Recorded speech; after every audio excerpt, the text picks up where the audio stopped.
Welcome to Awake to Oneness Radio. I am Caroline Cheng, your host. The mission of Awake to Oneness Radio is to inspire the world to awaken to the universal truth of oneness. Science is now teaching us that everything is energy, and that energy is interconnected and interdependent. In essence, that energy is one thing. And ancient wisdom and spirituality has been teaching the truth of oneness for eons. And now science is catching up. But this isn't even new science. This science of quantum physics is over 100 years old. And it speaks of quantum entanglement and the unified field, which all means that there's just one thing in the universe. And we're all an integral part of that one thing. So what you do to another person, you're literally doing to another aspect of yourself. And when mankind awakens to the universal truth of oneness, there will be peace on earth. Today's show topic is Deep Awake with Tim Freke. Welcome, Tim, to Awake to Oneness Radio. Thank Tim you, is Caroline. connecting all the way from the UK. Thank you so much. I so appreciate having you. I want to share something that just happened with you, and I want to share it with you and our listeners. I got a call this morning, a very interesting call from one of my neighbors, because as you're aware, everybody is in a panic over the coronavirus. And so my neighbor called me because she knew that she could call me and I would not be in a panic. As I was the one person she knew she could call, because she's now in a panic. So she wanted, and everybody she calls is in a panic. So she knew the one person she could call who would not be in a panic would be me. So she called me first thing this morning because I actually had posted a video about a week ago or 2 weeks ago about not to go into the state of fear that the mass media is encouraging. And because we can really act from a place of fear or love. Those are our two, emotions that we can act from. So I posted a video about 10 days ago and I shared it with her. So that's why she called me. But so I just told her, please not to give into that fear, into that panic, because everything is energy. And the more fear we put out into the collective, it's going to actually make this pandemic even worse. But if we use love to put out love and understand who we truly are as awakened beings, there's nothing to fear ever. So,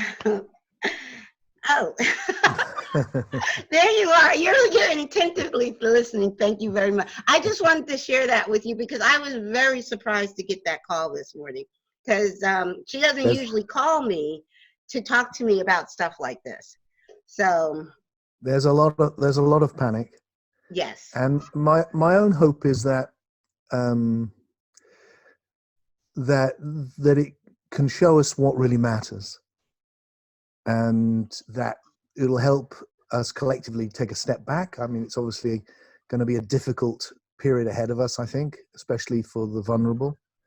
But it can make a step back and go, actually, what is it we're alive for? What really matters? And I kind of have a slightly different take on the love and fear thing. For me, it's like I think fear is a totally natural thing and kind of a good thing in some respects. We need to be frightened of dangerous things. But if we just get wrapped up in it, and I think this is probably what you were trying to say, that if it consumes you, yes, you lose the opposite pole, which is always there's a place where we can bring compassionate wisdom to bear. Exactly. And then it's a matter of going, okay, so here's this fearful situation. Maybe not for all of us, but certainly for some of us, depending on how vulnerable we are and where we are in the world right now, and whether we're unlucky in who we meet and all the rest of it. That we need to find the love, as you said, and then it's more than the love. It's the love and the wisdom to know how to love. How do we love in this situation? Yes. What's the right thing to do? And that's really tricky, really tricky. I mean, my heart really goes out for people who have got loved ones Hmm. who are suffering from the coronavirus and in isolation. And that whole question of, would you break the isolation to be with them? Do you keep the isolation because then you'll just pass it to somebody? I mean, these are real dilemmas. So it really pushes us back on ourselves, Yes. these crises, I think, to find something deep and solid. And spirituality at its best is deep and solid and Yes. incorporates real, it's able to bring the best of the heart and the best of our intellect, our wisdom, everything to bear on the situation. And I hope Yes. this situation, the bad side is going to be obvious. I hope the good side is that it deepens us and it Yes. makes us more aware of our real values. Mm-hmm. Very true.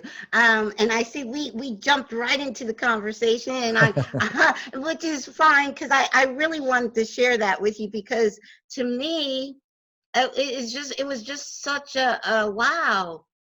This is a sign to me that things are changing. For her to actually call me just because she needed to hear a calm voice on the situation and not Yeah, someone yeah. in a panic. I And think that that's the just big thing we can offer, Caroline, is exactly that. It feels when the collective goes in any direction, and we've seen it recently, always has throughout history, but recently we've seen it go towards fear in lots of respects. It's felt like we're living in apocalyptic times sometimes. yes. Like it's all going to end. It's just a matter of how, which is very much, it happens. It happened at the last millennia, just the same. And obviously every danger is real, but Yes. sometimes massively exaggerated, and the fear, it just gets bigger and bigger and bigger.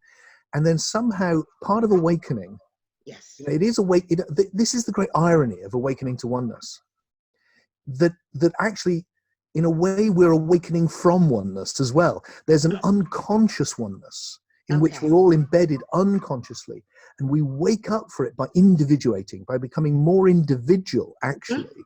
okay. And so we separate ourselves off from the herd Okay. enough that we can think for ourselves and feel for ourselves. And then when the herd all goes rushing off the cliff, you can be the one who's standing still going, hey guys, let's not do that. And Yes. then the people who notice will come to you. Yes. Then the great irony is, I think, that by becoming more ourselves and more individual, we're more conscious. And then by being more conscious, we can wake up consciously to oneness and Yes. go, we're not stuck anymore in that unconscious herd, but Yes. neither are we just an individual. We've woken up through the individuality to this greater identity. And then I know, hey, I'm the universe arising as Tim, meeting the universe arising as Caroline. And Yes. we're both individuals and we're unividuals. We're Yes. the universe. And that, Yes. I feel like, is the next evolutionary jump. And everything is playing into that. I don't think necessarily it's programmatic, although it might be, but it's everything, because that's where we're at. We're at that Yes. juncture. Will we Yes. wake up beyond individualism to this greater, what I call unividualism? Yes. Individuals who are unividuals, individuals conscious of unity with the Yes. universe, a new type of human being. If that's going to happen, all of these traumas that we face, all of these challenges, they'll all play into that. They'll all become Exactly. things that help us E- evolve. Exactly. I think of it as a rebirth, but you have to kind of break up the old to emerge to the new. So I feel like we're in the time where the old systems are just breaking down, and we're about to emerge into something beautiful and new. I do hope so. I mean, Yes. you look through history, it's all been one long, you can look at history in one way and you can see Right. just one long chaotic, well, this, for instance, we're facing now echoes things that have happened in the past. The big one happened almost exactly the same time a century ago Okay. and swept through, and before that, whole empires brought down by plague. Climate change has happened 5 whole times and eradicated untold numbers of species. The whole evolutionary process is Yes. constantly one of, as you said, the old is continually breaking down and the Yes. new is continually breaking through. And Yes. we're at one of those big junctures in Very true. an important way. Very true, very true. Now, let me go to my original first question that I ask Okay. all my guests. which is please share your journey with our listeners, and how you come. You've written some wonderful books. You're doing lectures around the world. You're doing amazing work. Please share with our listeners your journey and how you got to this point.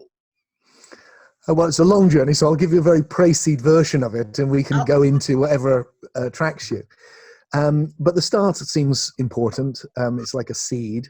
And the Yes. start for me was being a young boy, 12 years old, sitting on a hill in my hometown, not far from where I live now, in the southwest of England. Okay. And life had always felt profoundly mysterious to me. I didn't understand why the grown-ups all seemed to be pretending they knew what was going on when clearly no one did. Okay. And it seemed to me that something profoundly significant was happening to me. Like the whole universe was this giant question and no one was trying to answer it. Right. And it felt that if there's such a big question, like what is this? Mm-hmm. And what should I do with it? And what is death? And why is there suffering? And then there must be big answers.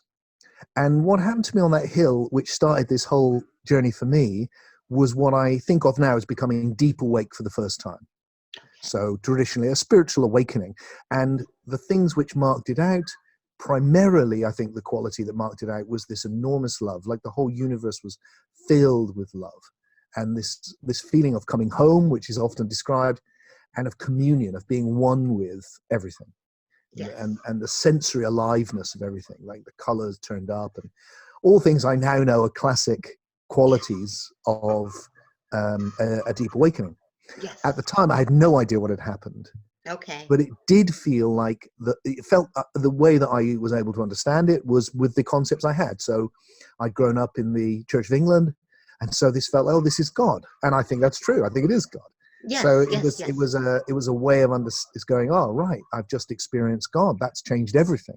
Yes. And from intuitions of it, and to a full-on experience. So what unfolded from that, Caroline, was a lifetime really of finding out what had happened, how could I get back there, how could I deepen the experience, and because of my nature, how could I share it with others? Mm-hmm. And because of the quirk of being Tim, what Tim's like, I wrote about it straight away. So I still have some writings that I did after the experience. Awesome. And in some ways, my books now are a continuation of something I started, what is now 4 or 5 decades ago. Awesome. And what's happened since then is that I'd say, if I, hugely covering a lot of ground very quickly, but after the first period of my life, which was really trying to explore particularly music, actually, or the arts, as a way of understanding and transforming consciousness. And at the same time, while I was doing that and studying philosophy at university, and I was also working with the dying and bereaved, all sorts of things, anything I could find which would help me explore it. I was also studying and practicing and I took 2 years in meditation, and anything I could do, psychedelics, everything that I could play with, and found that it kept happening over and over again and going deeper. And that led to a phase where I became a writer in my 30s, my late 30s, and found that I had a lot of knowledge which people were interested in, and started writing books about all the different spiritual traditions of the world, and showing that at their heart were people waking up to oneness and love. Because I think they're linked, because the love is how the oneness feels. Yes. That's how when you feel that oneness, it feels in Tim. Yes. It goes, I feel in love with everyone and everything. This metta, this agape, this huge compassion. Yes. And that's led me to this last period of my life, which has probably been the last 10 or 20 years. Okay. Which is the most significant in terms of my work, for sure. In fact, it's becoming more and more significant all the time. Mm-hmm. Which is, I've become convinced that we need a new spirituality to take us into this new evolutionary phase. Yes. And that whereas before I was writing and bringing out the best in these other older traditions, since then I've been trying to synthesize that into a new language, a new vocabulary, and a new way of seeing what it is to be spiritual, which can take us into, and one that can, the key things I think is something which is inclusive, something which embraces the heart, but also the intellect. So we think clearly, we feel deeply, we honor the individual, but through the individual become aware of the oneness. A both Yes. and spirituality, not an either or spirituality. Exactly. And then coming into, like in your introduction, one that can genuinely embrace science and see spirituality as part of one grand narrative about the nature of the universe. Yes, I love what you just said, because one of the main thing that woke up inside of me when I woke up from a heartfelt and soul-felt level to oneness, which was science, which got me there. And I saw, but the science I could see was what spirituality and ancient wisdom has, and all the religions at the core of all religions was saying for eons. But I understood it's not this or that, it's this and that. Like That's you right. said, yes, That's right. it's both. Yes. So I call that paralogical thinking as Mm-hmm. opposed to monological thinking. And a huge lot of the problems in the way that people approach things is they think monologically. They think it's this or that, and whether it's actually paradoxical, it's both at once. And a perfect one with that, I think, is oneness. Yes. Because Yes. there's a whole strain of spirituality, Yes. the whole non-dual or Advaitic strain, which goes, Yes. it's all one. Yes. And therefore separateness doesn't exist, or it's an illusion, or your separateness is in the way. So the job then is to get rid of Tim. If you want the oneness, get rid of Tim. Whereas in my experience, it's the complete opposite.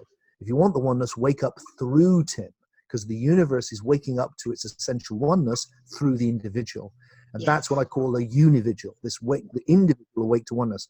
And it's a much more heart-based and inclusive form of spirituality. It's both and paralogical. Yes, I agree with you 1,000%, because in the oneness, because it, like, again, we go back to, it's not this or that, it's this and that. In the oneness, we are a unique aspect of the divine. That's my terminology. We're a unique aspect of all that is. I love Rumi's quote, "You're not a drop in the ocean. You're the entire ocean in a drop." But that drop has a uniqueness that the other drops. So we have all of the universe within each of us. But we're unique. We're looking at it uniquely from our unique perspective. So, and that uniqueness has to be honored and embraced. Now, that doesn't mean that everybody on the planet has to agree with one another. No, because we're unique. We're actually not supposed to all agree 100% with one another, because we're unique, and we're supposed, that uniqueness is divine. And that uniqueness, our differences, our diversity is the spice of life, is the spice of the universe. It would be so boring if we were all clones of each other, if we were all the same. So I can't think of anything more terrible than a world full of Tims. That would be just awful. Oh my God. Yes. So one is enough. Maybe too many, but one is definitely enough. Yeah, so people do get that confusion with oneness. They think oneness and sameness are the same, which is not. That's right. Very clear. I think you've said that so clearly, Caroline. Yes. Yeah, exactly. Oneness and sameness are not the same thing. Or oneness is what embraces all of that diversity, as you say. Exactly. And the diversity, it's taken us 14 billion years to get from hydrogen to this. Yes. That's the evolution of the universe. Well, things were much more samey when there was only hydrogen. Yes. Now things are really not samey. Chaotic. And when you say each one of us is a perspective, what I love in philosophy is when really we say we see the obvious and see how deep it is. Because quite literally, you're a perspective sitting in America. I'm a perspective sitting in Glastonbury in England. We are looking at the world in different places, and we have different experience. So the very ideas with which we think will always be different. No matter how, we're obviously resonating about this very deeply, but it will be different because we have different experience. So we are not just sensorily a different perspective on the universe. We are also in the soul, in the imagination. We're a different perspective. Yes. So that's what makes us so beautifully different. Yes. And it's And the that's best thing the about us. beauty. Yeah, Embracing our uniqueness is the beauty yeah, of the universe. So, yeah. and when we understand, it's not about right or wrong. See that I say humanity gets caught up in this idea of I have to be right-itis. It's not about that. It's about being able to share in love and respect, because you can love and respect another person and not agree with their ideas or their beliefs. It's not a matter of agreeing. It's about being able to know that that person is another divine aspect of all that. My term for God is all that is. And each one of us is a unique aspect of all that is. And when you honor each one for their uniqueness in a field of love and respect, don't have to agree. I mean, I don't agree with the KKK, ideology, or the white supremacist ideology. I don't agree with them, but I can hold a conversation with them and see them as an individual, as an individual aspect of the divine, understanding that what they believe came from their experience, from their unique experience, from their upbringing, from all of these things that I haven't experienced, and that's where they come from. So it's not about being right or wrong. It's not my ideal. It's not my beliefs. But I can, long as they're not trying to kill me physically, and I can have a person that is a white supremacist or racist on my show, and we could have a conversation, a respectful conversation, and I would like to ask them, well, why do you believe what you believe? And listen to them, and maybe they'll say, well, I was brought up this way, the society, influence, whatever. But we can have a conversation. Two people can have opposite opinions and have a conversation in love and respect. They can. They don't always do that, of course, and Okay. and there's a kind of hidden both and in this as well. But I mean, I love what you're saying. I mean, for me, perhaps the greatest line in all of literature is right there in the middle of the Christian tradition, where it says, "Love your enemies," Mhm. because that is the most outrageous thought that a human being's ever had. I think Yes. that you could love your enemies, but it also pushes you back on what does the word love mean there.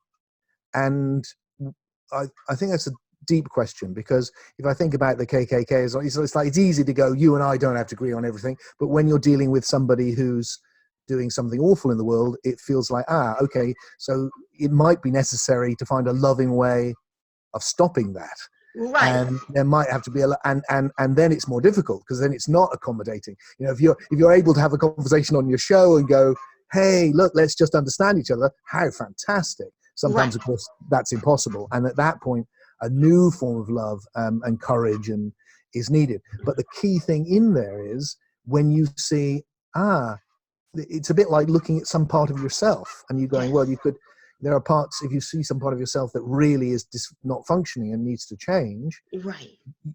what do you do? And Right. and there's a dance then, because constantly we're told, oh, accept yourself, and that's generally a good advice. But Right. there's things inside some people, or maybe all of us, where you go, well, that's not a good idea to accept that. That Right. needs to change. Right. But then you need a different form of love, or Yes. love wisdom. That's what a big transition for me was when, because I'm a big love junkie, really. My whole experience at the front was love, and it's like, I just want to be in love. It's fantastic. But at a Right. certain point, I realized it was trickier than that. Right. That I needed, that the love, I guess, comes pretty easy to me, Right. but the wisdom to know Hmm. how to love. Yes. No, it's love when you're going, yes, yes, yes. But when you need to go love, no, no, no, for instance, Right. you need wisdom. And that takes a lifetime. I just feel I'm on a journey of constantly discovering how foolish I am. Okay. Except I'm quite happy with that now, because every time I do become a little bit wiser and a little Uh-huh. bit more humble as well, to be honest. And the older I Right. get, the more that just happens, I think. Well, I hear what you're saying, but also I think what changed for me was this whole idea of love when I awoke into oneness. Because to me, it wasn't this touchy-feely love that Mm. humanity thinks of. when I think of love, I think of the fact that I can love a person no matter what they believe, because I know they are truly a part of all that is, which Yeah, means they're a part of me. yeah, So in me not loving them, I'm not loving a part of myself. So yeah, that's where, so it's more this universal understanding of oneness, which takes love to a higher level. To yeah, me, we definitely. think, so that's what I say when I talk about love. And to me, it's just knowing that true, that to wake, if everybody on the planet woke up tomorrow knowing, okay, that other person, no matter what their skin color, no matter what their religion, no matter what their belief system, no matter what they have done, maybe they're a mass murderer, no matter what they've done, that person is a part of all that is, which is meaning nothing separate, meaning they're a part of me. And so I can have that humanity love for them because I know that they're a part of me. Does that make sense? Oh, absolutely, it makes sense, and I think that's exactly right. And uh, God knows, the more it is happening, and the Yes. more it happens, it will change everything. But it Yes. brings its own challenges, I think, Oh, because definitely. we don't stop being individuals, Yes. and you're faced with, there's a story I heard Ram Dass, who died recently. Do you know Ram Yes. Dass? Oh, yes, yes, yes. When I was with him, and years ago, he was a big influence on me in my 20s, Okay. and he told this story which kind of haunted me because it was so deep, about when he was teaching us about service Mm-hmm. at St. John the Divine in New York, a Okay. weekly course, or every night for a week or something. And he Okay. just told the story of a woman who came, and they were doing the service course, and she just got up and said, "Ram Dass, I have to tell you something." She said, "Since I've been doing this course, every day anyway, there's a homeless guy at the bottom of my road, and I give him Uh-huh. a dollar. I give him a dollar. And since Yes. I've been doing this course, I've realized I don't see him as a human being. And the Hmm. reason I don't see him as a human being is that if I did, he'd be living in my flat." Ah.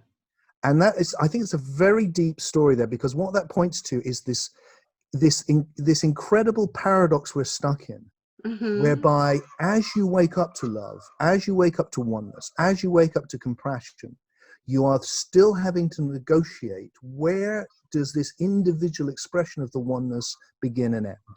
Mm. Because I woke up the other morning, Mm-hmm.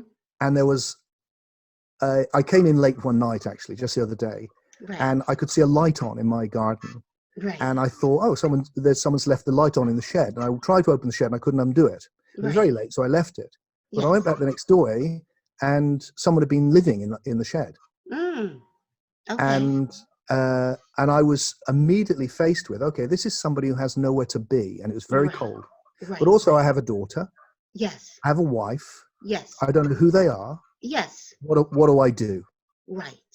I and understand. and that, I think, is where we face these that's where our soul has to impossible questions, and in Yes. the meeting of them, no easy answers, Yes. we're forced to Yes. really grow in try our best to grow in wisdom and Yes. intuition, and how to respond. Well, I hear you. Now, I don't live far from New York City. I live in the mountains, I live in the country in the mountains, about an hour and a half outside of New York City. And don't get to the city often, but whenever I do go to the city, I do see homelessness. And I do, like, when I can, I either give a dollar or maybe buy a sandwich. And here's the thing. Now, here's how I view homeless people. Now, since my awakening, I view them as divine souls creating their own reality. Now I give as much love and compassion and shine light, because I believe that just sending them silently love and light is helping them, because I believe in we're that powerful. But if I have a dollar to give, I give it. If I want to go buy a sandwich, I do that. You don't necessarily have to bring them in your home. You in a sense, and still you can still see them. as you see them as a divine soul, not human. See them as a divine soul, because that's what when I see them, I silently say namaste, because that namaste means I bow to the divine in you. The divine in me bows to the divine in you, and I know you're a divine being, and each one of us as unique divine beings are creating our life experience for a reason. Now, we don't know that soul's reason for creating that situation. So I think this is probably somewhere where I differ to you then, Okay. Caroline, because I'm not convinced. Okay. I think that happens to a degree. Okay. I think there's an interaction that goes on Yes. between what we experience and the nature of the soul, for sure. There's no doubt about that, and life can be intensely magical, and I've had that all my life. Yes. But I don't think it makes any sense to say that people create their own lives or their own realities. Okay. I see. And partly because I mean, it's okay. See, we can disagree, and I'm smiling. I'm like, okay, that's a big point. That's a big point we don't agree on. But I don't have to take a book and beat you over the head and say, Tim, no, you must believe this. You know? Well, I guess for you've just created me saying this. But for me, you haven't created me saying this. I have said this. Right. And that's the key. And for me, I'm not creating you giving your response. You actually are giving your response. Yes. And that therefore I don't have control over the universe. That's what's so important about this. I'm interacting with it. Because I am not the universe. I'm an individual aspect of the universe in relationship to it. So what happens to me is that relationship between me and it. Yes. And so I'm not comfortable with looking at people who are misfortunate and going, they've created their own reality, and there must be a reason they've done it. It feels like the compassion in me can't rest there. It feels like their interaction with the universe has created that. Could be a lot to do with them, could be not. Could be their circumstance, could be other things.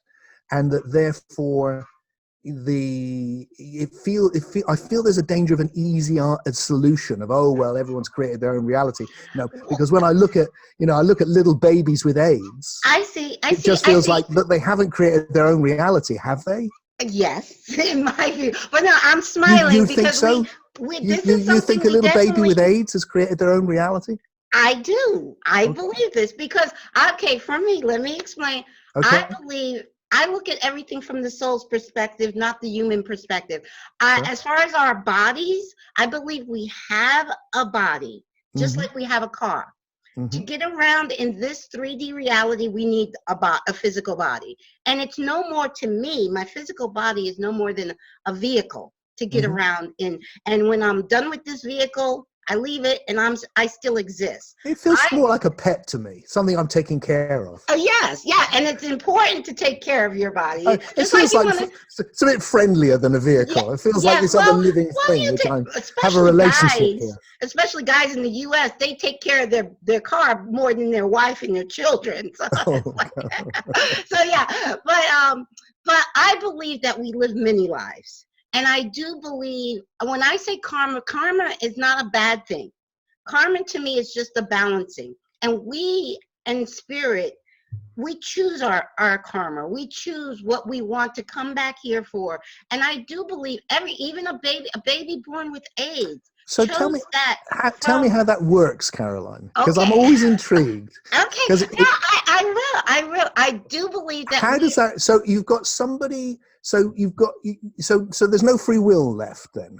Because this is all free will. Let's take a really tragic example. Okay. Let's take somebody who is viciously murdered by someone in the KKK. Let's bring our KKK guy back in. Yes. There's a racial crime, and some poor person is lynched. It's strange fruit and all that. Yes. Now, if that has been arranged between them beforehand, there's two things. One is that's a funny thing to arrange. Secondly, the person who's done it has not done anything, and the person who suffered it has not suffered anything. And so there's really no importance to it because there was no choice. The person who did it didn't have to wrestle with that choice, and therefore no redemption because there was no mistake and no evolution. You've just got it's more like a storybook in which everything's just laid out. Oh, we've decided this character is going to do this. But then the characters in the story aren't creative. They are merely puppets of something greater. And every now and moment, there's still, see, when I talk about we create a soul plan from spirit, it's not linear. It's not linear at all. It looks like a spider web. And any now moment, we still always have free will here. And in any now moment, we can decide to go left instead of right. So how's that a plan then? How's that a plan? How are we following? It's hard for us to understand it from the human perspective. Oh no, come on, that's not good enough. You can't pull that. You can't just back off suddenly and go, you can't understand. Let me share with you, and I'm glad you mentioned the storybook, because let me share with you, and this is a children's book. Have you heard of Neil Donald Walsh? I know Neil, yeah. Yes. Oh, you know Neil. Okay. I worked with Neil, and I've had Neil on my guest, but he's written a couple of children's books. There's one children's book, and I read this to my grandson all the time. The name of the book is The Little Soul in the Sun. And it's a children's book, and it talks about when a soul is in spirit before it comes to earth, how it asks another soul in its soul family to be mean to him when he comes down to help him awaken. So in essence, these are soul I believe from the soul perspective, everybody we meet in this physical realm, we have a soul contract with. I mean, we are sovereign beings, meaning nothing can happen to us without our soul agreement, not our human consciousness agreement. Now, the person that got raped did not humanly consciously make an agreement with the rapist, but there is a soul agreement between the person that got raped and the rapist. There's a soul agreement with that KKK person and that black person that got killed. So once again, Caroline, I ask you then, it's all of the freedom exists outside of the human experience, not in it. No. You still how can you have, if you've made an agreement to do these things? Okay, I'll give you an example. So hang on a second. So if the guy who was going to lynch the person at the last minute went, I can't do this, they would be breaking their soul agreement. No. That would be wrong. They still have free will. They can decide at the last minute not to do it. But if they did, they'd be breaking their agreement. No, because this person, hang on a second, you just said that they wanted that to happen to them so they would awaken. So if the person now, at the point where they're going to do this terrible thing, goes, I can't do this, they are not doing the thing which that soul wants them to do, which is to attack them and kill them so they can awaken. So by not doing the terrible thing, they would have broken a soul contract and done something morally wrong. This seems very confused to me. Well, I want to try to explain.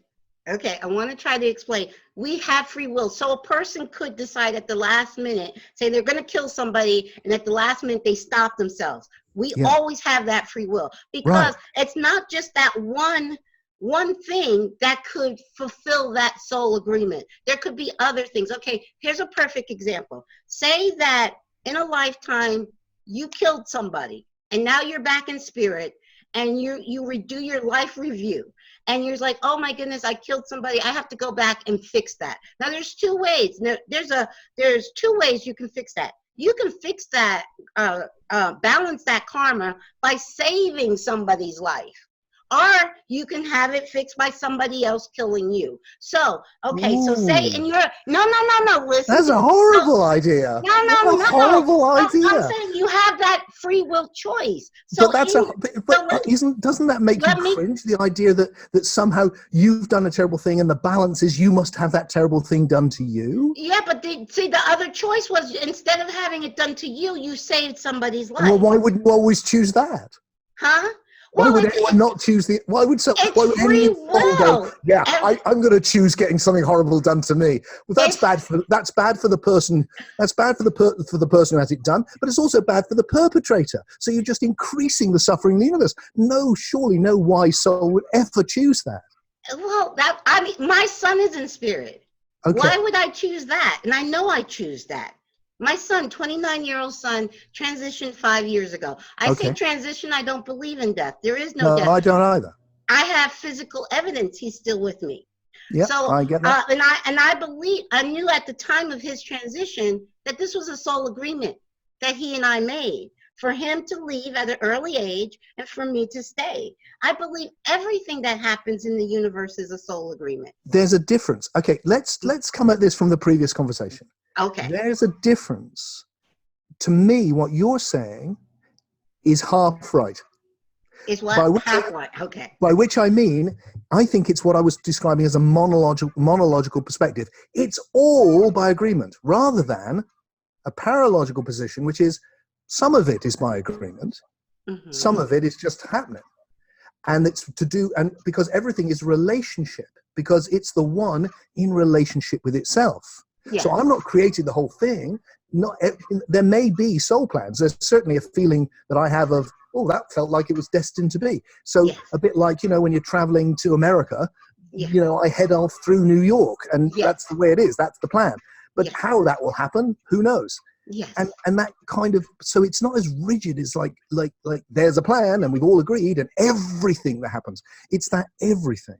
Rather to go, some things, the death of your son, can have such moments you go, whoa, that was something more than just the outflowing of life. That felt like something which stems right back into like the plan of the journey. Yes. But when I plan a journey, Yes. say I plan to come to New York, Yes. I have no idea if I'll make it. I might get sent into a different direction, go via Philadelphia before I get to New York. Right. I may never make it. The plane may crash. Yes. And yet, if I do make it, there is a certain plan which I've had, which Yes. probably will work out one way or another. And I'll end up at, say, Omega Institute, where I'm running a retreat. So there's both a plan, which is before the journey, and there's constant interaction of all of these different things, which makes it a creative and free experience where anything can change at any moment. And that feels more like life to me. That is life, because anything can change at any moment. And it's I don't know if you've ever heard of the multi-dimensional or the many worlds theory in quantum physics. I have. I don't rate it very highly. To be okay. Well, that basically says anything that can happen does happen in a different dimension. So basically, in another dimension, my son is still here. In another universe, in another reality, my son is still here. And in another, it feels reality, I may not be here. It's a very extravagant theory to try and cope with a very simple problem in quantum physics. So in quantum physics, you've got the movement, as you know, from a wave, from a mathematical wave probability, a function, into something specific. Exactly. And to avoid, well, one way, it's what you have in that the many worlds theory is just a way of going, oh, well, maybe it doesn't actually come to one point. Maybe it stays at every point.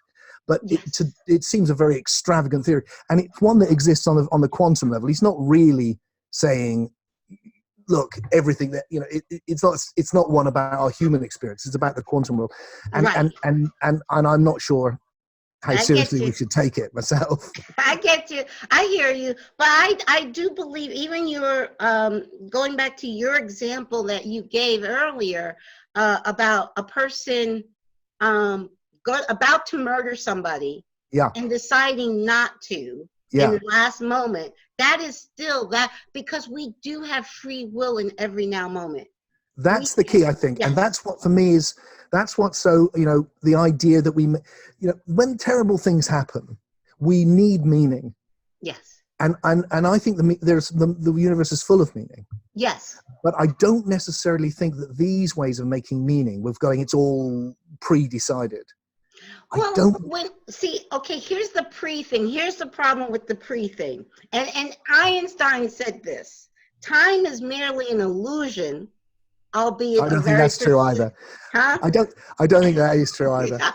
Okay, you never read The Power of Now by Eckhart Tolle, one of my favorite books. Not one of mine. Okay. He wrote it up the road at my friend's house. Okay. Actually, in Glastonbury, my friend lived with him for a number of years. That's where he wrote The Power of Now. Yeah, I think The Power of Now is old-fashioned spirituality. I don't think time is an illusion. If it was an illusion, we couldn't speak to each other, only because you relate the sounds I'm making at the end of my sentence to the sound I make at the beginning. Can you make any meaning? Right. And everything you've ever experienced and I've ever experienced in the whole of our lives has happened in a flow of change. And that's what time is. So I think what Einstein was saying was that absolute time does not exist, because up until Einstein, with Newton, you had this idea that there was one absolute flow of time. So what's now for you is now for me. And what Einstein showed is that what's now for us is relative, because and you can get that clearly on the internet, because your image is taking time to reach me. And if the information got slowed down, like it does sometimes on the phone, there'd be a lag, and I'd have to wait. So you can see that your now and my now are in relationship to each other. There's not some absolute time. And I think that's what Einstein was saying. Because absolute time doesn't exist. But the flow of change, the flow of causality, that exists. It's right here. I hear you. Well, a good thing, a good example of time being relative is that it's early afternoon for me, and it's late in the evening for you. You're in the UK. In a way, in a way. That's our relationship with the moving of the Earth around the sun, and everything is relative, isn't it? Your place in the universe is different to mine, and that relativity, I think, was the big insight that Einstein brought to the party. Yes. Now I said, The Power of Now, Eckhart Tolle's Power of Now, is one of my favorite books. And how I see it is that, yes, in this 3D dimension, just like we need a vehicle, our body, to get around, in this 3D dimension, time is a tool that we need to get from point A to point B. It's a linear tool that we need. But beyond this dimension, going to higher dimensions, there is no past, present. There's only the now. And I always believe that our point of power, what does that mean that there would be no past then? What does that mean? Because you wouldn't remember anything, you wouldn't know anything. No, not experience anything. No. Okay. Not that. I mean, in the spiritual realm, everything is happening now. That's why they're able in spiritual realm. If everything was happening now, again, you couldn't communicate, for instance, could you? Because communication requires a linear, or listen to music. Let's take that. You could never listen to music, because it'd just be like and just all playing at once. That'd be awful. In the spiritual realm, except it wouldn't even be playing at once, because there would be no moment even, because a moment is change, isn't it? The only reason that this is every moment is change. Right. Yes. And so that's time. Yes. Well, I think it's just I think for us to try to figure it out from the human perspective is very difficult. Yeah, you're trying that trick again. You're trying that trick. It's mysterious. You can't say such interesting ideas and then try and a little, it's too mysterious. Actually, what's his name? I'm trying to think. He's a physicist that recently died. Stephen Hawking. Stephen, yes. Stephen, even in his work that he was recently working on, he discovered, and I'm not a scientist, so I can't explain it scientifically at all. But from his work, he has discovered that the now affects not only the future but also the past. Now again, I'm not a scientist. I don't know how he scientifically came up with this. It's a thing called it's a reference to an experiment called the delayed choice quantum eraser. Okay. Which appears to show that a quantum particle can be affected, the way that it collapses and where it collapses can be affected by something which happens after it should have collapsed. So it looks like retrocausality. I think there's other ways of understanding all of this, because we're right on the verge of something very, very mysterious, and something we're really a very, very small level of reality. So and the biggest thing with science is because science has its own problems where it makes everything into a mathematical equation. If you put things in equations, they go both ways. If I say 2 and 2 equals 4, it's also true that 4 equals 2 and 2. So there looks like there's no linearity to it. But our actual experience, and then there's a wonderful, interesting physicist called Lee Smolin who's very strong on this, where he's going, look, but in other words, in our actual lived experience of everything, including physics, nothing is more primary than time, because one thing follows another, and always, and not only that, but every moment it feels like, the now, the now includes within it everything that's ever happened. That's what strikes me. Everything that's ever happened and everything that ever will happen is in the now. But that's what I'm saying. But that's not. So the now is the flow of time. Yes. That's the key. It's not. So, and this is where a lot of people get confused certainly by ideas like Eckhart's. Is that it looks like you're saying get away from the flow of time, but you can't, because the now is the flow of time. Flow of time, right? It is time. So the idea that you're coming out of time is nonsense. What you've got here, what I see when I look at the moment, is that there is something. There is a presence, which I experience as my being, which is, it doesn't change, so it's timeless. And then there is, and it is witnessing a continual flow of change, which is experience. So the moment is both eternal and time. It's not one or the other again. It's both of those at once. Exactly. And so time isn't a problem. It isn't something to do with our human experience. It's actually fundamental to the nature of reality. It's how the one, you've got this lovely vision of the one individuating into all of us. That's happened through time. That's what time is. Time is the process through which the one is waking up to itself. I think we should really forget all of this idea of time, that time is an illusion, and really embrace the fact that experience is time. And that's the way we will evolve. That's my little passion for you. That's my little rant about time. Now, what I get from Eckhart's work, The Power of Now, is embracing the now.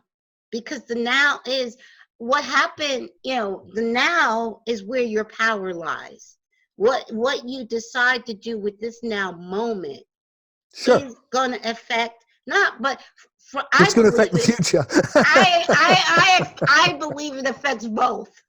I believe what you do in this now moment actually affects both the past. It affects the past as well? Yes. In what way have you affected the past? Well, I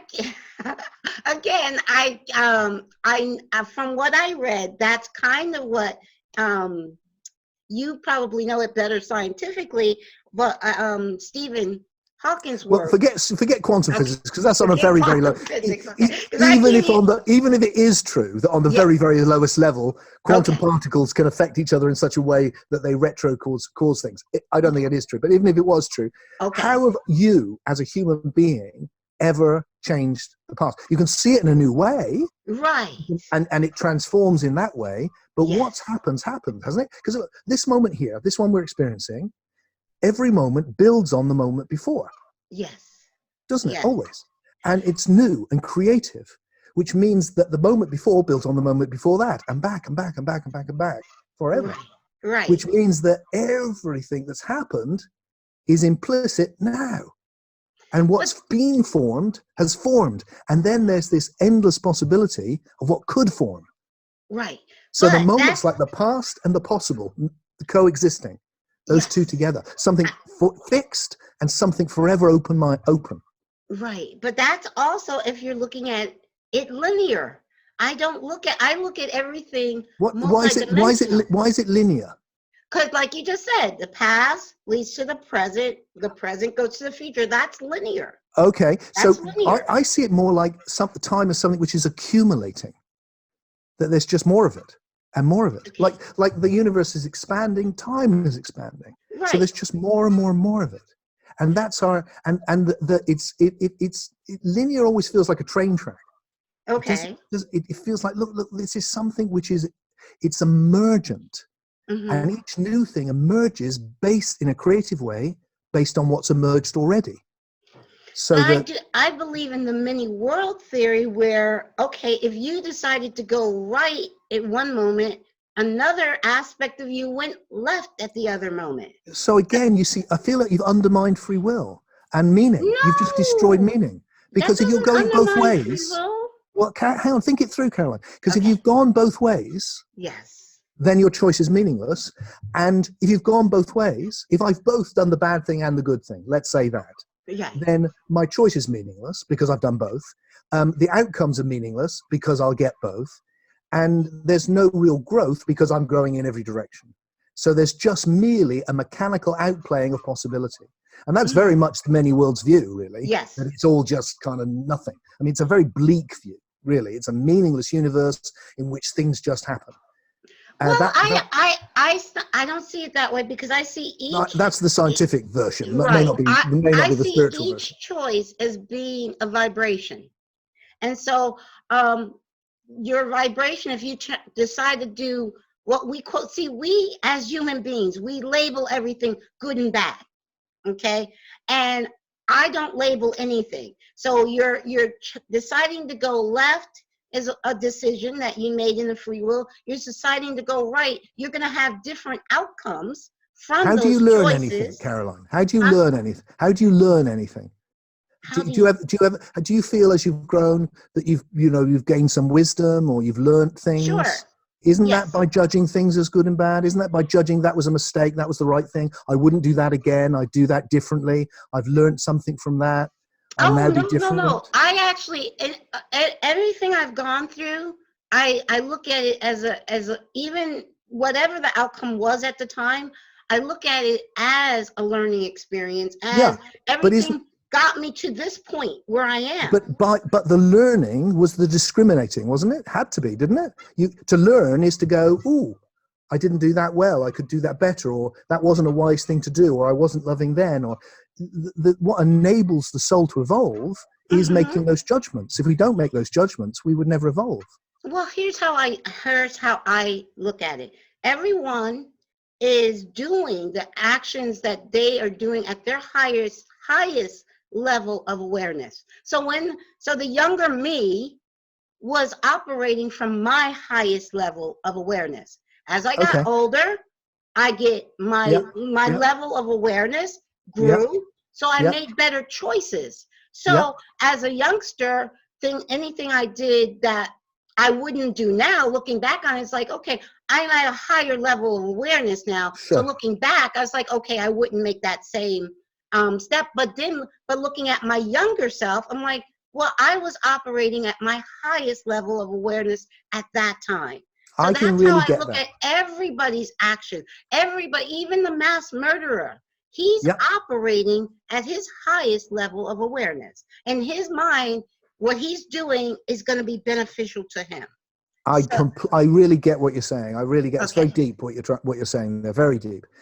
But I also want to suggest that the thing which moves that level of awareness on Yes. is when somebody goes, why don't we stay at one level of awareness? Well, how does it evolve? Well, it evolves when you see something and you go, oh, that's not good. I Right. won't do that again. Right. And it's by making those judgments that we're able to get to a higher level of awareness. Otherwise, we just stay the same. Exactly. But what we do want to grow from those, like you said, but I don't condemn or judge myself in the past for making those Sure. mistakes, because I Yeah, see how that has gotten me to where I'm at now. yeah. So that's why I said agree. there's no judgment in Okay. that, because I was and everybody, I look at everybody on the planet as operating from their highest level of awareness. So that's why I have nothing but love for everyone on the planet, because they're only operating at their highest level of awareness. That's a beautiful thought. I love that.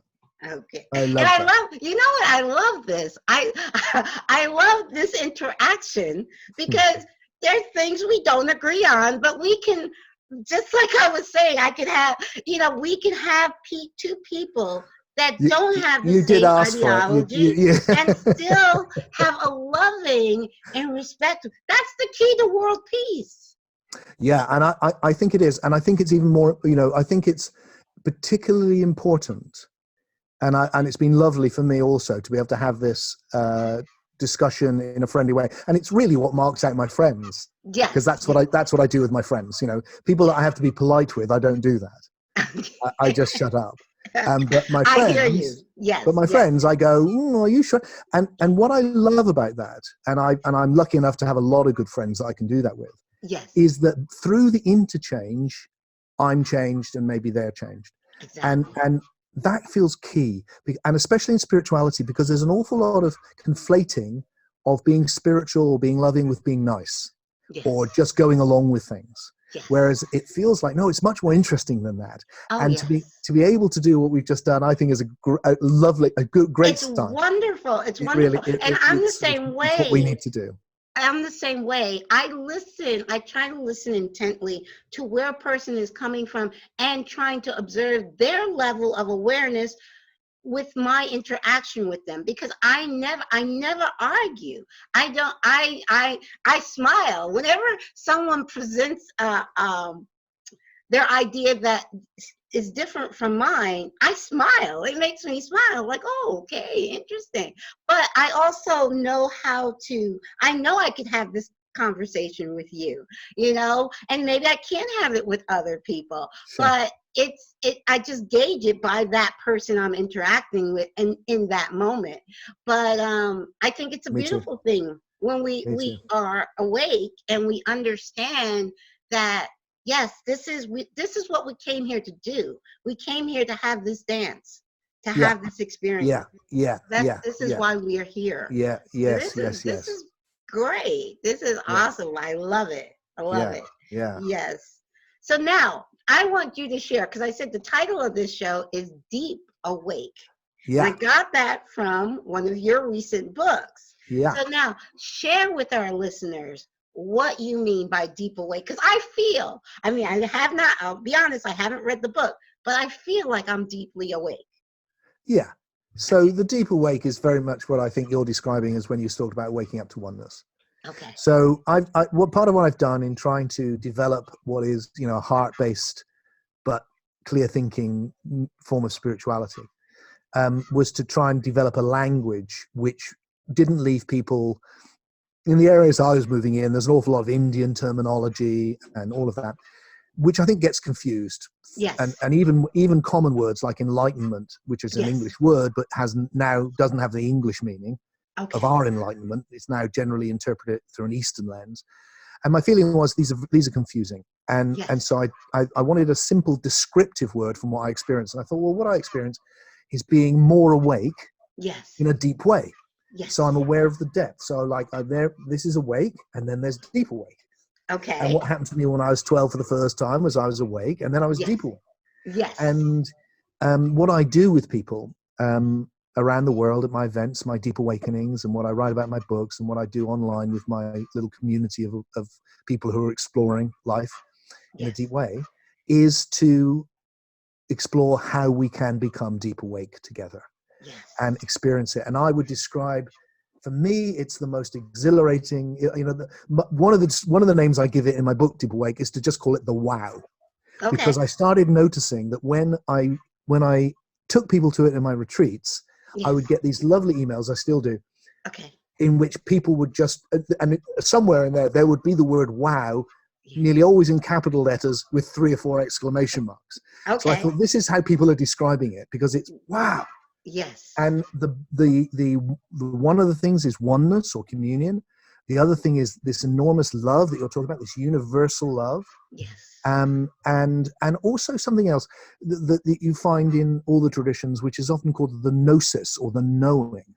Okay. And I certainly experienced that when I was little, and I have ever since. And it's like a knowing of something so deep it's before words, and the knowing that when I try and put it into words, it sounds almost childlike. Yes. So in my latest book, what you're saying. In my latest book is a book of quite deep philosophy called Soul Story. It's evolutionary philosophy. But in the middle, I have to confess Mm-hmm. That really, with all this philosophy, I'm trying to articulate something which arises in this deep awake state, which is so childlike, it can sound like, nothing. Yes. And the phrase which came to mind for me, which you may resonate with, was what I know is that life is good, death is safe, and what really matters is love. That's beautiful and simple. That is so beautiful and so simple. And I resonate completely with that 100% because I do believe that I try to share this simplistically. I mean, I'm not a scientist. I do understand the surface of the quantum physics, and that was what awoken me to the Amazing. Universal truth of oneness. It wasn't spirituality. Amazing. It was science. And I was like, it was science that made me understand, okay, spirituality, but on a layman's level, because again, I'm not a scientist, but I love it, and I love to keep it simple like that. So I love the simplicity of that so much, that it doesn't, because people like quantum physics, oh, that's so hard, blah, blah, blah, these equations, blah, blah. I'm like, no, it doesn't have to be. It doesn't have to be complicated. It can be very, very simplistic. So yes, I totally resonate with that. But and the other thing you were saying that the knowing. I was just a guest on the show yesterday, and I spoke about the knowing, because for me it's a knowing. Like when I was watching What the Bleep in 2007, that was my aha moment.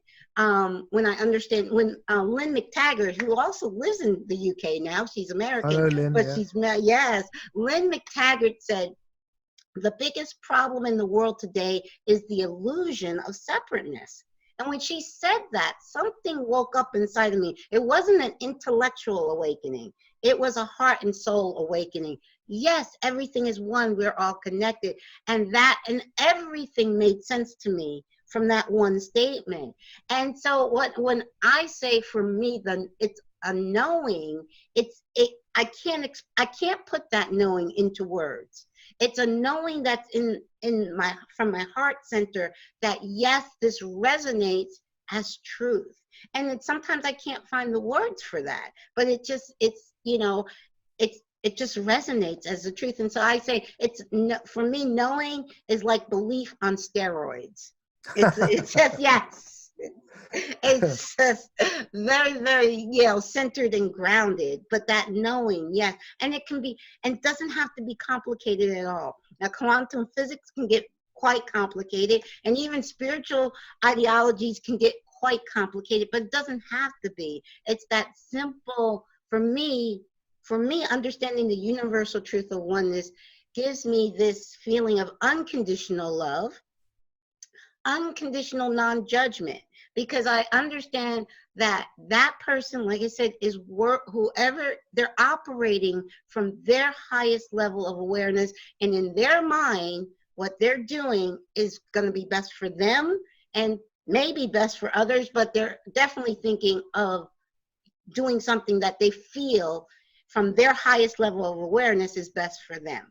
But I recognize them as a divine soul, not just the act that they're doing. I'm not condoning. Of course, I'll never condone bad acts, but I am still looking at that person with unconditional love. So there you go. That's how you can love everyone, even your enemies, and that is it's a remarkable thing that our culture has this hidden wisdom right at the heart of it, which is just mind-blowing, really. Yes. Very, very true. And so challenging. I mean, we could if we could engage that, we'd be there. I mean, one of the things, again, I'm not of any tradition, but I have written on all of them, and at the Christian tradition, one of the things I love, as well as the love your enemies, is this moment in the middle where you have this figure of Jesus saying, look, in the face of all these rules, all these laws, there's two. Yes. And the second one is much like the first one. Yes. And that rule is love God, who's the one, as you said. So love the one. And then the second one is love others as yourself, because if you know that God, if you're loving the one, then you know they are yourself. Yes. And what a profound, and what I love about it is in the light of what we've been saying about what I call the paralogical, the both and, Yes. is that it's two, but they're one. Yes. And the two are love the one, and that's kind of a big spiritual thing. And then there's interact with every part, every individual with that same love. Exactly. And there you've got the essence of the whole thing, and it's right inside that 2,000-year-old document. How amazing is that? Very true. And I use that quote a lot of times from what Jesus said: love God and love your neighbor as yourself. And I say Jesus said that because he knew that your neighbor was yourself. Your neighbor is everybody. Yes. Yeah. Yes. Very, very true. And I do not identify with any one religion or tradition. I don't identify with my skin color. I don't identify with anything that separates me from another person. I agree with you. I mean, good for you, Carol. That's an amazing thing to say. And I feel exactly the same. One of my heroes was Socrates. Okay. And he was the first person, I think, to call himself a cosmopolitan, by which he meant a citizen of the cosmos. Ah, I love it. I'm a cosmopolitan, he said. When they said, he wasn't a Greek, or he was an Athenian. He was a citizen of the cosmos. Yes. And the cosmos is, I love words because of their etymology. And cosmos comes from the same root as the word cosmetic, and it means beautiful order. So the cosmos is the beautiful order. So I'm a citizen of the beautiful order, isn't that? Yes. So sweet, isn't it? And when I think of the universe, because a lot of scientists seem like the universe seems chaotic, but in truth, it appears chaotic, but in that chaos there is order. And yes. I mean, look at it. It's just somehow we've got from hydrogen and helium to you and me having a conversation about the nature of the one. Yes. So literally the universe has woken up to itself. Yes. That has literally happened, and it's happening right in this moment, because we are the universe. What else could we be? Yes. We've arisen from those primitive beginnings, and now we're here alive and conscious, going, hey, we are the one in different forms. Hello. Yes. And we are living in amazing times. I really believe that 2020 is a pivotal year for humanity's awakening.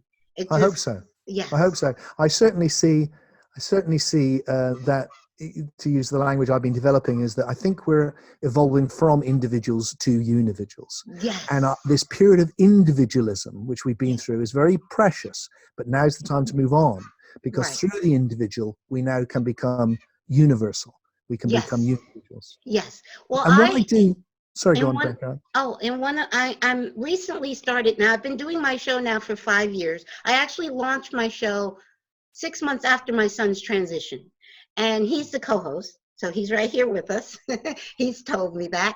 And but I recently started doing my own talks locally, giving talks, and I married the science of oneness with spirituality. But I also oh goodness, why did this thought you just said something that made me think of something, and you know how you have that thought. I do all the time. I talked about individuals becoming unividuals, or the universe. Right. Oh, okay. There you go. Thank you very much. That's all right.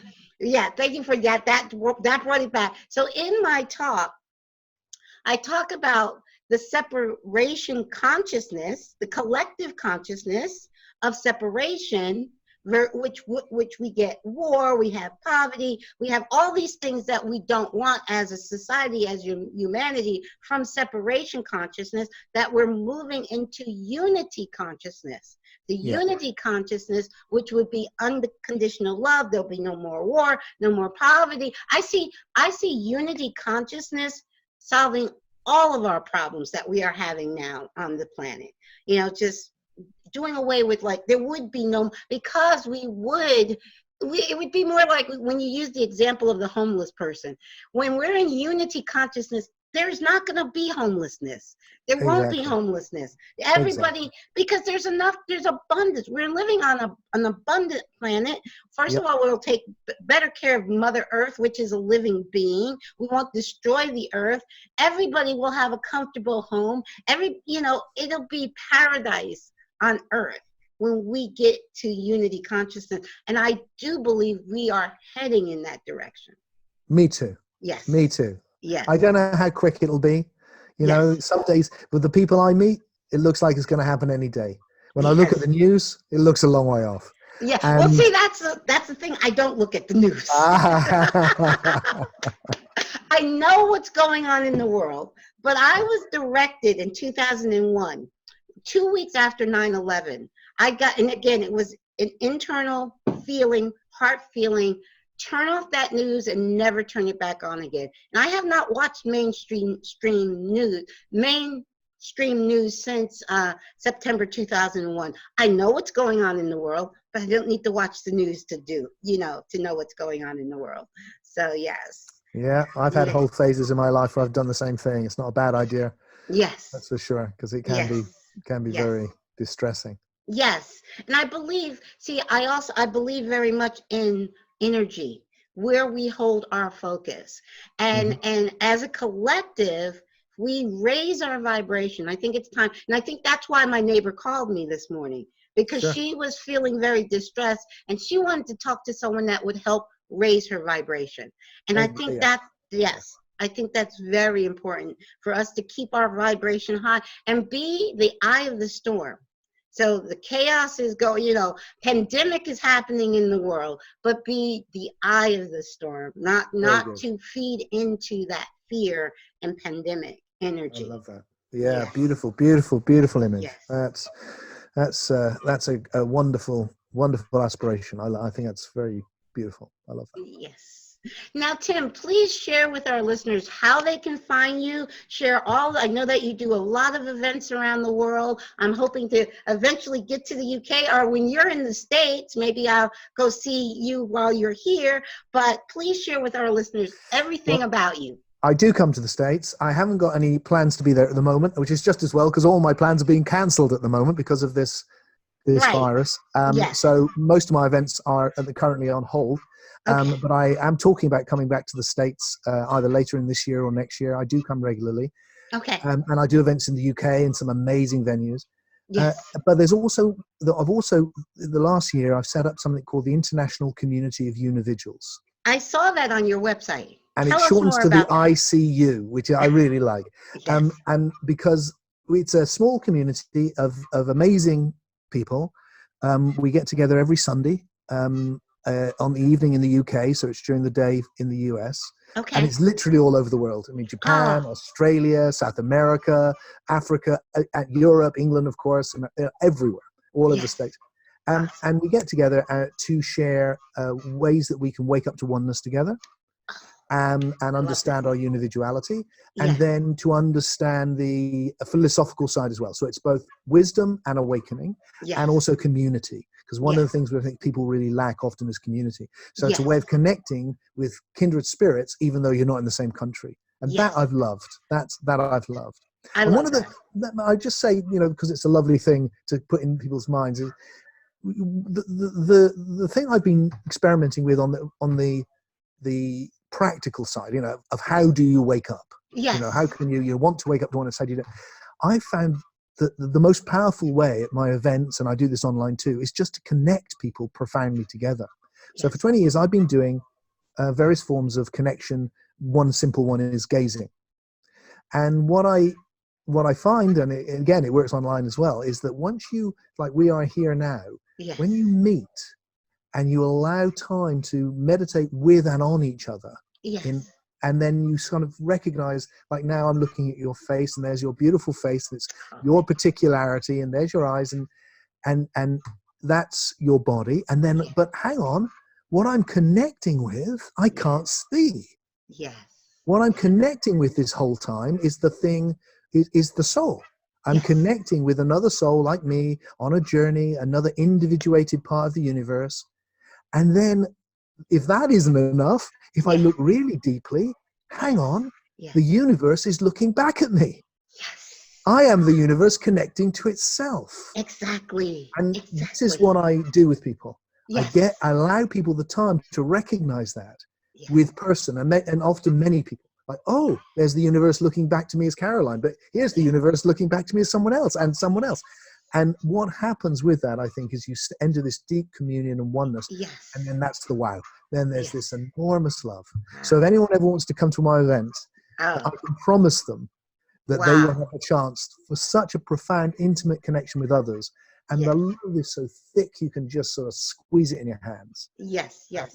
And that's what I'm after. I'm after big love and deep Yes. wisdom together. That is so wonderful, because I do have in my talk, there's a slide where I have an eye that a human, like a shape of a human eye, but in the center of the eye, the retina is the world.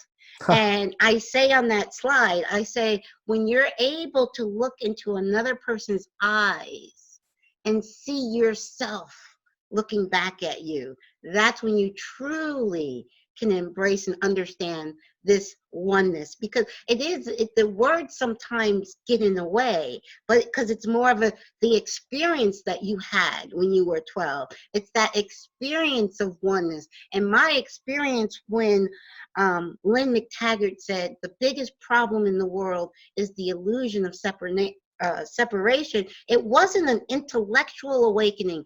It was a heart and soul awakening. Yes, that is truth. Yeah, So that's the one. That's the one. That's the one that we need to nurture in each other. yes. And then the other side of it, the wisdom side of it, that's working out how to live it and how we Yes. best understand it. And Yes. we need to keep pushing and working it out and doing our best. Yes, exactly. But the ground itself is Yes. Yes, and it's a moment. I tell people on the practical end, it's a moment to moment journey, a moment to moment, and don't beat yourself up. If you make a misstep in one moment, because you can correct it the next moment. It's a moment to moment awakening. I have to remind myself in every moment, I'm awake. Don't fall. And the good thing about that too is once you are on that journey of awakening, you can't go backwards. You cannot go back to sleep. You can't pretend you're not waking up. So yes. So this has been great. And I love the fact. Have you told Lynn that she had this effect? Oh yes, Lynn has been a guest. Yes. How wonderful! I told her, and she has been. She was a guest. I think maybe like I said, I've been doing my show now 5 years. She was a guest in the second year. Yes. Wonderful. So wonderful. I have. Yes, I have told Lynn. She knows. Great. Yes, Great. yes. Great. Yes, this has been amazing. So now share with our listeners how they can find you. Oh yes, I didn't do any of that, did I? Yeah, no, you didn't. You got to do that. I have a very strange name, which is an old English name, pronounced Freke, but written Freke. Yes. So if you Google Tim Freke, you will find me. So I have a website with loads of free stuff on it. I have a YouTube channel with lots and lots of videos. There's information on the website. You can sign up to a newsletter. I send out new videos every couple of weeks. There's at least one or two. This one will go out for instance, on that newsletter, so people can enjoy it. Awesome. There is an archive of stuff which is available there as well. There's a podcast if you prefer to listen to it. So just put in my name and lots of hopefully interesting goodies will emerge. I'm very approachable, so you can actually contact me directly on Facebook. And I'm more than happy to. I love hearing people's reactions because we're in this together, and we're not here very long. And my greatest aspiration is to do whatever good I can while I'm here. Yes. And that's about it, really. Yes. Well, that is so true. And I actually thought this yesterday morning when I woke up, that one of the wonderful things is of awakening and being awake is knowing who you are and knowing your purpose. I believe that I came to that through a rocky road. Actually, my awakening started before my son's transition, thankfully, because I believe, if I wasn't, I don't know what, I'd be a mess, I think, if I hadn't started to awaken before. So the awakening prepared me for my son's transition. But then it was my son's transition that propelled me to do the work that I'm doing now. That was and so to be awake and to be doing what I know I was came here to do and put on this earth to do is an amazing feeling. And I just want everybody, and I encourage people to go within and tap into that which is inside them that can lead them to their purpose, follow their heart and their passion. I couldn't agree more. And Yeah. and it's important to see that as well. It's like you're doing this and I'm writing books, but Yeah. People often say to me, who was your greatest teacher, Tim? Yes. And I would say by a long, long way, my greatest teacher was my mum, was my mother. Okay. And she didn't write books, and she was a hairdresser. Yes. And yet in the way that she lived her life, Yes. everyone she came across was touched by love. Yes. Yes. And they knew it. I mean, it was just so obvious. Yes. And so that what that showed me is that it's actually the deepest things are in the simplest things. Exactly. This is so true. And exactly what you said, just being a demonstration of love in your life and whatever you're doing, just being a that's the purpose we all share, I think. Yes. That's like it's such a big purpose. We all have that one. Yes, that is so, so true. Just being a demonstration of love is what being a light, shining a light wherever you are in the world is so, so important. This is so much. I love the fact that we disagreed, but we were able to disagree and still be loving. That's because to me that we just demonstrated to the world. You don't have to have the same ideas and beliefs to be loving and kind and respectful to one another. And that, I mean, I just love it. I love it. Me I too. love it. I totally love it. Me too. Me Yes, too, Caroline.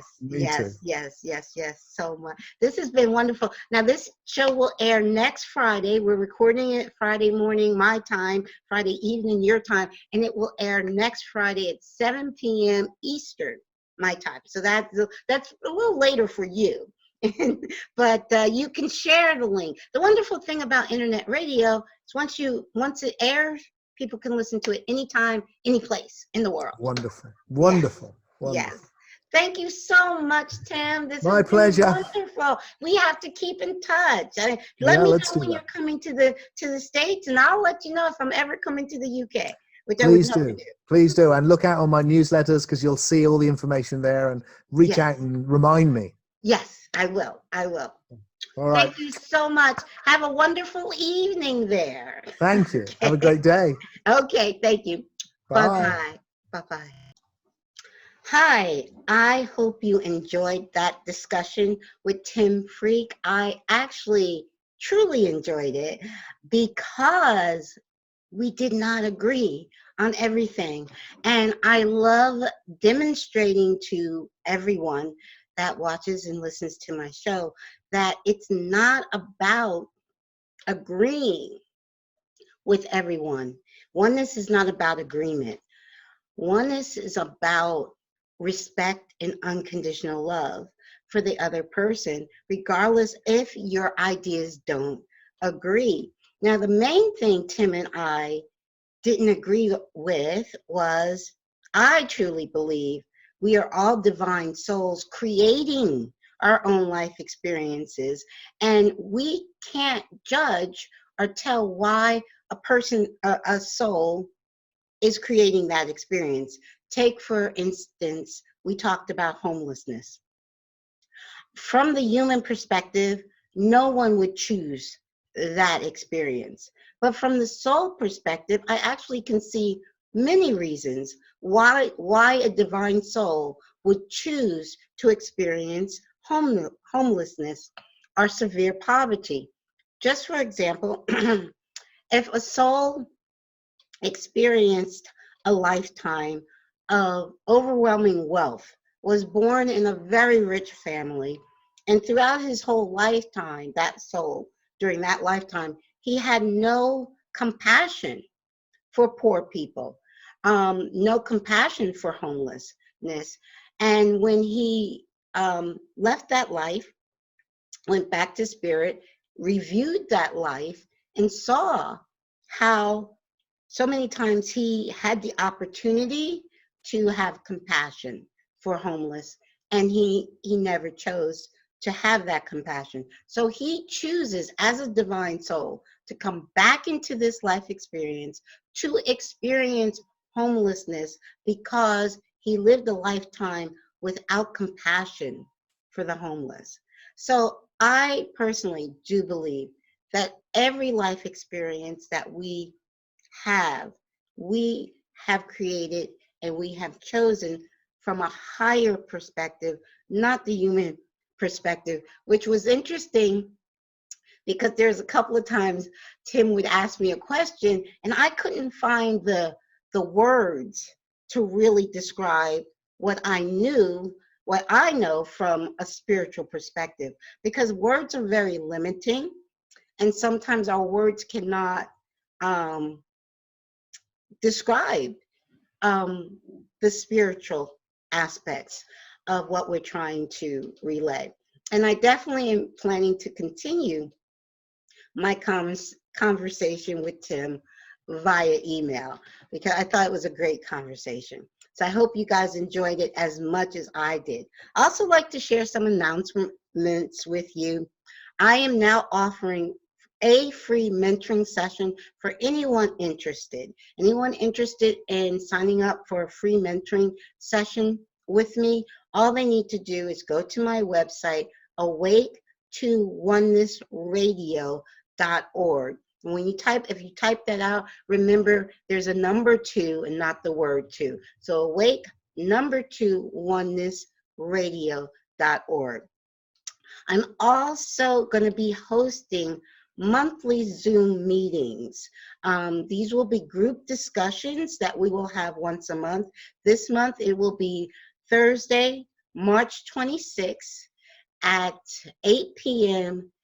Eastern time. And now Eastern time, we're in the United States, we are in daylight saving time. So Eastern daylight savings time, 8 p.m. If you're interested, again, go to my website, let me know, and I will email you the Zoom link for that monthly meeting. And also on my website, I am sponsoring free online events. There are 6 of them this month that you'll see the list. If you go to my website, click on free online events, and you will see the list of those events. And finally, I like to ask my listeners and my subscribers if you can pledge $1 or per episode or per show, or pledge $5 a month to help support Awake to Oneness Radio. That would be greatly appreciated. Thank you so very much, all my listeners. Much love and light. Namaste. Bye-bye.